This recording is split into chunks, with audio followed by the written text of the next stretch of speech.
કબૂલાતનું ગીત social media પર મૂકવાનો જે આખો મામલો છે, મામલો પોલીસ મથકે પહોંચતા જ હવે યુવકે માફી માંગી છે। ભૂલથી ગીત મુકાયું હોવાની યુવકે કબૂલાત કરી છે।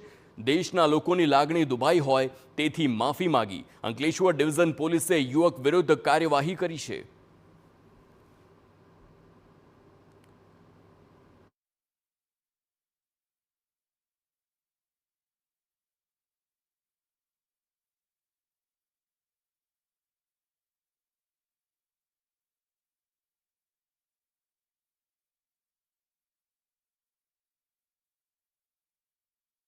દુભાતા માફી લોકોની માગી છે તે દૃશ્યોમાં પણ જોઈ શકાય છે કે તેમણે ગીત ભૂલથી મૂક્યું હોય તેવી તેમણે કબૂલાત કરી છે।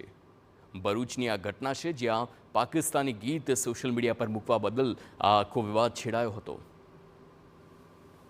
મારું નામ હારૂન નજીબ પઠાણ છે। મેં અંકલેશ્વર સિટીમાં મુલ્લાવાડ બજારમાં રહું છું। આજ રોજ ઇન્સ્ટાગ્રામ આઈડી પર મેં પાકિસ્તાની સોંગ એક મૂકેલું હતું। એ માટે હિન્દુ સમાજ પર ભારત દેશની લાગણી ડૂબાય એના માટે મેં માફી માંગુ છું। પર અગર હવેથી મારાથી આ વસ્તુ નહીં થશે।